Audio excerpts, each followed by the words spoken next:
Você já parou para analisar se você é uma pessoa que realmente consegue escutar o que as outras pessoas estão tentando te transmitir através da fala? Olá pessoal, tudo bem? Sejam bem-vindos a mais um vídeo por aqui no nosso canal. Hoje eu vim trazer esse tema que de certa forma me chamou muita atenção no decorrer dessa semana, por eu ter recebido inúmeros feedbacks de pacientes, e esses pacientes, pessoal, eles têm na faixa etária entre 14 e 30 anos de idade. E uma das maiores reclamações da parte deles é a dificuldade que eles encontram que as pessoas os compreendam e os escutem de maneira empática. E aí, vamos parar um pouquinho para analisar, né? Nós vivemos numa era onde, de certa forma, as pessoas têm muito a dizer. Quando você abre, por exemplo, o seu Instagram, o TikTok ou até mesmo o próprio YouTube, você encontra aqui inúmeras pessoas falando sobre os mais diversos temas, se colocando, se posicionando, falando de algumas situações ou de certa forma ensinando, transmitindo alguns conteúdos, né? Nesse exato momento, você que está me assistindo, provavelmente você precisou silenciar. Você precisou parar de falar para que você pudesse captar a mensagem que eu venho transmitir através desse vídeo, né? E aí, o que é engraçado? Quando a gente vai para o contexto familiar ou até mesmo para o contexto profissional, nós percebemos uma grande dificuldade das pessoas em fazerem esse break, essa pausa no falar. Vamos pegar um exemplo para ficar mais claro aqui para vocês. Vamos imaginar aí um adolescente por volta dos seus 15 anos, né? Que tem ali os seus pais. E esse adolescente, ele tem uma necessidade grande, por exemplo, de comunicar que algo em relação a ele não está muito bem. Por exemplo, pode estar passando por alguma situação vexosa na escola ou com alguma dificuldade em alguma disciplina e precisa comunicar isso de alguma forma para os seus responsáveis e seus pais. E aí, vamos supor que esse adolescente ele tenta, né? Mãe, eu estou com dificuldade, fulaninho na escola tá me chamando disso ou daquilo, e eu não estou conseguindo administrar tal situação. E aí vamos imaginar que essa mãe, ela está num dia a dia estressante, né? Trabalhando, tentando administrar trabalho, casa, entre outras situações, né? E até mesmo tentando aí suprir essas necessidades do filho. Provavelmente, vamos supor que ela esteja, na hora que ele está falando, ela esteja no celular resolvendo ou se comunicando de alguma outra forma com outras pessoas. Essa mãe, ela parou realmente para escutar esse filho, gente? Com certeza não, né? A gente não consegue fazer várias coisas ao mesmo tempo sem realmente dar a nossa atenção total. Então, o que acontece? Muitas vezes esse adolescente, ele não se sente escutado, não se sente amado, né? Ou realmente acolhido aí nas suas dores. E aí vamos imaginar o inverso? Vamos dizer que a mãe entrou no quarto desse adolescente querendo saber como é que foi o dia dele, querendo conversar, e o adolescente está jogando freneticamente no computador, no videogame, ou de repente tendo um bate-papo ali, uma conversa com os amigos no WhatsApp. Ele pode até, tá mãe, ok, Ele escutou empaticamente essa mãe? Não. Houve diálogo? Houve conexão? Não. Então, o que é que a gente precisa começar a reavaliar? Nós precisamos começar a reavaliar se realmente estamos nos abrindo para o processo de escuta ou se estamos simplesmente fingindo escutar. E aí, quais são as consequências disso tudo, pessoal? Uma desconexão, uma desvinculação.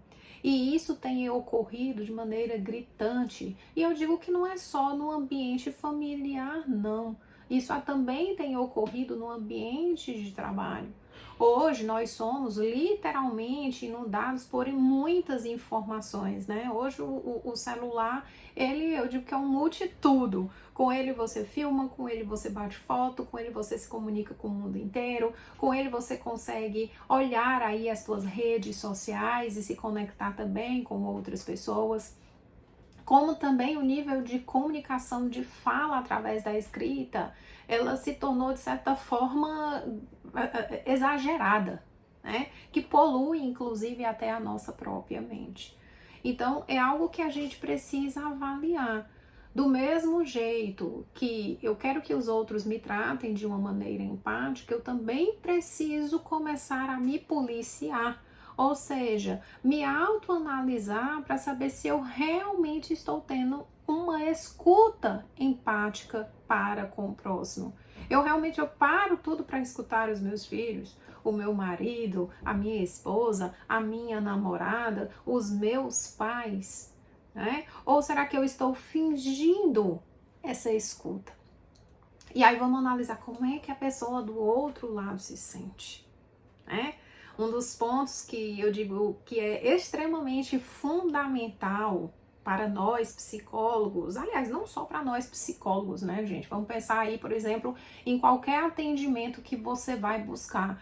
Né? Quando você vai buscar, por exemplo, um médico, você quer que realmente aquele médico escute as tuas dores, as tuas demandas físicas, né? As tuas demandas emocionais, como também um psicólogo.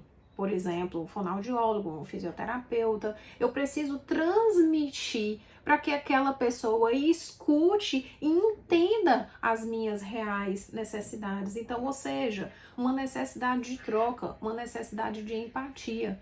E quando essa escuta, gente, ela não acontece, o que é que literalmente ocorre? Uma desconexão, uma quebra de vinculação. E isso é péssimo. Isso é péssimo, por exemplo, num contexto de trabalho, porque eu posso compreender, por exemplo, num contexto de uma empresa, eu posso compreender as demandas que o meu chefe me transmitiu de maneira errada. Eu posso compreender, por exemplo, num contexto familiar, né? Uma mãe de um adolescente, eu posso compreender de maneira negativa as demandas e as necessidades do meu filho adolescente. E aí, com isso, o meu filho olhar para mim e dizer assim, tá vendo? Ela não presta atenção, ela não sabe nada de mim, que é o que muitas vezes eu escuto no consultório, né? Eu acho que você, Kesna, sabe muito mais de mim do que os meus próprios pais. Você consegue se conectar comigo e os meus pais não conseguem se conectar. E quantas vezes eu não preciso reestabelecer essa conexão, né? Chamar pai, filhos e tentar essa reconexão e essa vinculação. Em especial porque ainda se tem que a adolescência é uma fase extremamente complicada, onde os filhos se transformam, se tornam rebeldes, quando na realidade não é. Né? Então, ter essa capacidade empática de escuta e de se colocar no lugar do outro, gente, também é aprender a silenciar, né? E aí, até uma dica que eu dou para vocês. Quantas vezes você se permitiu ficar literalmente em silêncio? Se desconectar, tá, gente? De absorver o tempo todo informações ou até mesmo de falar, né? Tanto que tem até aqueles retiros, né, espirituais que as pessoas fazem, que passam uma semana ou às vezes até 3 dias longe de telas, longe de celular. Muitas vezes são retiros do silêncio. E quão complicado, não é? Quão difícil, não é? Mas também quantos aprendizados e informações as pessoas, quando terminam esses retiros, elas transmitem pra gente. Nossa, foi maravilhoso perceber, foi maravilhoso poder me escutar, porque também olha só o barato disso tudo. Quando você silencia, e silencia não é só no falar, gente, mas também silenciar a mente no contexto do digital, você vai poder aí se reconectar com você mesmo. E aí a pergunta que não quer calar: você também tem tido empatia para se escutar, para se colocar aí no seu lugar de maneira empática, para poder refletir sobre o ser humano que você é? As nossas relações, eu parto muito dessa premissa, sabe? Se eu quero uma mudança real das outras pessoas, eu não tenho que esperar que essa mudança ocorra com elas. Eu preciso começar a entender que essa mudança ela tem que começar em mim, primeiramente. Se eu quero uma boa conexão, então eu preciso aprender a entender a importância do escutar de maneira empática. Como também fazer um filtro, né? Porque tem aquele célebre ditado, né? A fala é prata e o silêncio é ouro. E por que que o silêncio é ouro? Porque através do silêncio eu consigo ressignificar. Através do silêncio eu consigo refletir. Através do silêncio eu consigo me colocar de forma empática no lugar das outras pessoas. Então eu deixo aqui essa dica para vocês, né, sobre a importância da gente aprender, e tudo é um comportamento. Todo comportamento ele pode ser aprendido. Então, que tal por esses dias você começar a falar menos e escutar mais das outras pessoas? Tentar realmente ouvi-las de maneira empática, real e presente. Eu deixo aqui essa dica. Se você gostou muito desse conteúdo, compartilhe com outras pessoas que possam também aprender com isso, né? Aprender com todo esse conteúdo gratuito que a gente oferta para vocês aqui, essa psicoeducação por via vídeo. Então, agradeço muito se você puder compartilhar, curtir, como também comenta por aqui o que é que você achou desse conteúdo. Se quiser saber mais, né? Vai lá nas outras redes sociais, me acompanha lá pelo Instagram, onde eu sou bem mais ativa do que por aqui no YouTube. Eu gosto muito desse contato e dessa troca com vocês. Um beijo grande e até o nosso próximo vídeo por aqui no nosso canal. Tchau, tchau!